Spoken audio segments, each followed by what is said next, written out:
শ্রেয়া, এক্ষেত্রে দাঁড়িয়ে জ্যোতি মালহোত্রা, তাকে তো পরিষ্কার পাকিস্তানের তরফে বলা হয়েছিল যে ভারতের মধ্যে থেকে পাকিস্তানের জয় জয়কার করার জন্য, যে পাকিস্তান ভীষণ ভালো, তাই না? একদম কেস স্টাডিটা বুঝতে হবে। আমরা কিন্তু অনেক সময় স্পাই এবং এরকম ন্যাশনাল সিকিউরিটি ব্রিচের ব্যাপারে ভাবি যে যদি কোনো তথ্য আদান প্রদান করা হয়, কোনো ফাইল ডকুমেন্ট, কোনো সিকিউরিটি ডিটেল, তাহলেই সেটাকে আমরা একটা পাক আইএসআই অপারেশন হিসাবে দেখতে পারি।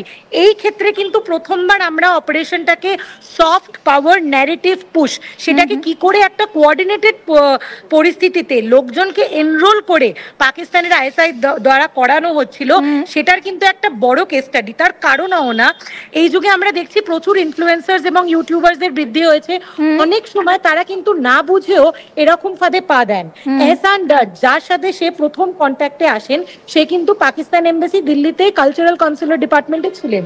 সে কিন্তু তার রোলের অপব্যবহার করে এরম অনেক ইনফ্লুয়েন্সার্সদেরকে পাকিস্তানের স্পেশাল সিকিউরিটি অ্যারেঞ্জমেন্টে কিন্তু নিয়ে গেছেন। আমরা যা ভিডিও দেখেছি জ্যোতির সাথে কিন্তু AK-47 নিয়ে সিকিউরিটি ঘুরে বেড়াচ্ছে, আর সেরকম সিকিউরিটি কিন্তু সব ইন্ডিয়ানদের দেওয়া হয় না।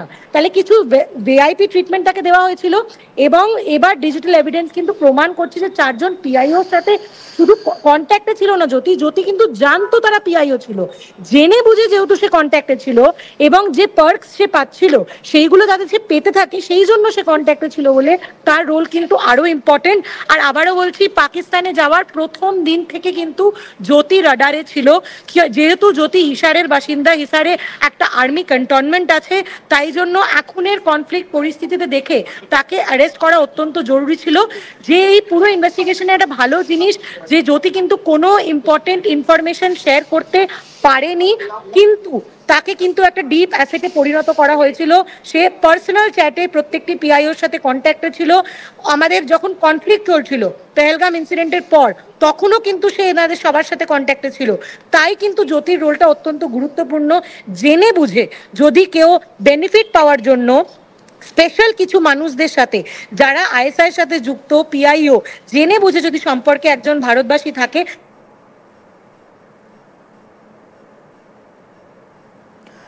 শ্রেয়ার সঙ্গে কথা বলছিলাম, একটু যান্ত্রিক সমস্যা হচ্ছে। যে বিষয়টা এই মুহূর্তে জানা যাচ্ছে যে জ্যোতির কিন্তু মূলত কাজ ছিল যে ভারতের মাটিতে দাঁড়িয়ে পাকিস্তান সম্পর্কে ভালো ভালো কথা বলা। অর্থাৎ আগে আমরা যে ধরনের বিষয় দেখে এসেছি যে আইএসআই যেভাবে কাজ করে, এখন কিন্তু তার যে ধারাটা সেটা অনেকটাই পরিবর্তন হচ্ছে। এখন যেটা করা হচ্ছে যে একটা ন্যারেটিভ তৈরি করে খুব ধীরে ধীরে সেই ন্যারেটিভটাকে পুশ করা হচ্ছে। আমরা বর্তমানে জানি যে সোশ্যাল ইনফ্লুয়েন্সারদের সময় চলছে এই মুহূর্তে দাঁড়িয়ে। আপনিই বলুন না, আপনি ইউটিউবে যখন স্ক্রল করছেন, ভিডিও দেখছেন, তখন কোনো একজন ইউটিউবারের কোনো কিছু দেখে আপনার সেটা ভালো লাগলো, আপনি ইনফ্লুয়েন্স হলেন, আপনি সেই মতন সেই জিনিসটা ট্রাই করছেন। তো এই সোশ্যাল মিডিয়া ইনফ্লুয়েন্সারদের যে প্রভাব, সেই প্রভাবটা বাড়ছে। আর ঠিক সেই মতো কিন্তু রীতিমতন জ্যোতি মালহোত্রা ধীরে ধীরে সেই কাজটাই করছিলেন। তিনি কিন্তু পিআইওদের সঙ্গে ডিরেক্ট তার যোগাযোগ ছিল। এবং এই মুহূর্তে দাঁড়িয়ে যে বিষয়টা জানা যাচ্ছে যে এই যে মতিরাম, যার কথা একটু আগে আপনাদেরকে বললাম, যে সিআরপিএফ জওয়ানের কথা আপনাদেরকে বললাম, তার সঙ্গে এক্ষেত্রে ন্যারেটিভের আপাতত সামান্য একটা পার্থক্য কি দেখা যাচ্ছে না, জ্যোতি মালহোত্রা পিআইওদের সঙ্গে ডিরেক্ট লিঙ্ক ছিলেন। জ্যোতি মালহোত্রা তিনি কিন্তু জেনে বুঝে পিআইওদের সঙ্গে যোগাযোগ রেখেছিলেন এবং পিআইওদের সঙ্গে কিন্তু যোগাযোগ রেখে তার সঙ্গে তাদের সঙ্গে তার যে কথোপকথন, সেই কথোপকথনও হতো। তো সেক্ষেত্রে দাঁড়িয়ে এই মুহূর্তে আইএসআই এর এই নতুন যে বিষয়টা রয়েছে সেটা হচ্ছে ধীরে ধীরে ন্যারেটিভটাকে পুশ করা।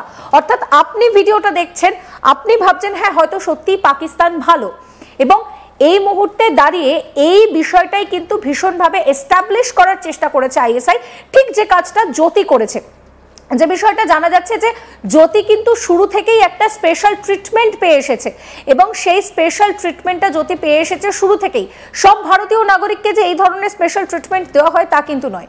জ্যোতি যখন পাকিস্তানে গিয়েছে, তার সঙ্গে AK-47 নিয়ে ঘোড়া কয়েকজনকে দেখা পর্যন্ত গিয়েছিল, যাদের জ্যাকেটের গায়ে লেখা ছিল যে ভয় পাওয়ার কিছু নেই। অর্থাৎ কোথাও গিয়ে যে পাকিস্তানের থেকে ভয় পাওয়ার কিছু নেই, পাকিস্তান ভালো, এই ন্যারেটিভটা ধীরে ধীরে জ্যোতি পুশ করার চেষ্টা করে। এবং শুধু তাই নয়, এই বিভিন্ন জায়গা ঘুরে ঘুরে, সেনা ক্যান্টনমেন্ট বা বিভিন্ন জায়গা ঘুরে ঘুরে সেনাবাহিনীর বিভিন্ন তথ্য জ্যোতি মালহোত্রা তিনি কিন্তু এই পাকিস্তানি যে গুপ্তচর সংস্থা আইএসআই রয়েছে তাদের হাতে তুলে দিতেন। অর্থাৎ ইউটিউব ব্লগিং এর পিছনে এইভাবে জ্যোতি মালহোত্রা সে কিন্তু সমস্ত তথ্য ধীরে ধীরে তুলে দিত এবং ভারতীয়দের মনের মধ্যে একটা ন্যারেটিভ তৈরি করত পাকিস্তান খুব ভালো। এবং আইএসআই তাকে এই কাজটা করার জন্যই কিন্তু রিক্রুট করেছিল, তাকে এই যে এত ফেসিলিটি এত কিছু দেওয়া হয়েছে, এই পুরো বিষয়টা কিন্তু পাকিস্তান আইএসআই করেছিল এই কারণেই যাতে জ্যোতি ধীরে ধীরে ভারতীয়দের মধ্যে পাকিস্তানকে ভালো এই ব্যাপারটা পুশ করতে পারে, অর্থাৎ একটা স্লো ন্যারেটিভ পুশ করার কাজ কিন্তু জ্যোতি করছিল।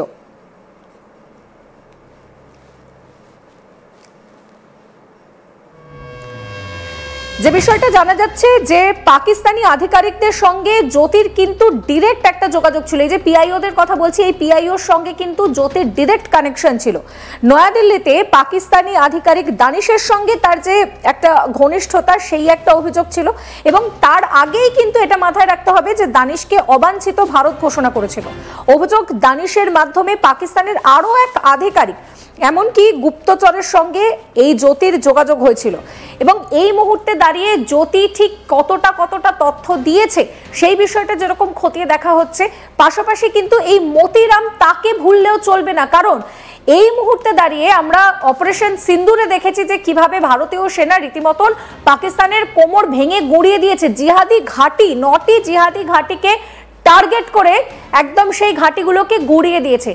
সেইখানে দাঁড়িয়ে মতিরাম জাটের মতন একজন সিআরপিএফ জওয়ান, তিনি কিন্তু তথ্য রীতিমতন পাচার করেছেন এবং তিনি ভারতের গুরুত্বপূর্ণ সেন্সিটিভ তথ্য পাচার করেছেন। মানে ভাবতে পারছেন আপনি ভরসা কার উপরে করবেন, আপনি ভরসাটা কার উপরে করবেন? তার কারণ আমরা তো জানি যে সেনাবাহিনীর ওপরে আমরা চোখ বন্ধ করে ভরসা করতে পারি। সেক্ষেত্রে জ্যোতি মালহোত্রা তিনি একজন সোশ্যাল মিডিয়া ইনফ্লুয়েন্সার, তার কথা বাদ দিন, কিন্তু এই যে সিআরপিএফ জওয়ান মতিরাম, এই মতিরামের ওপরে তো মানুষ ভরসা করে, কারণ আমরা সেনাবাহিনীর ওপরে ভরসা করি। কিন্তু এক্ষেত্রে দাঁড়িয়ে পাকিস্তানের এই আইএসআই এর যে ন্যারেটিভ সেটা কিন্তু পাল্টে যাচ্ছে। এই বিষয়টা ভীষণভাবে গুরুত্বপূর্ণ।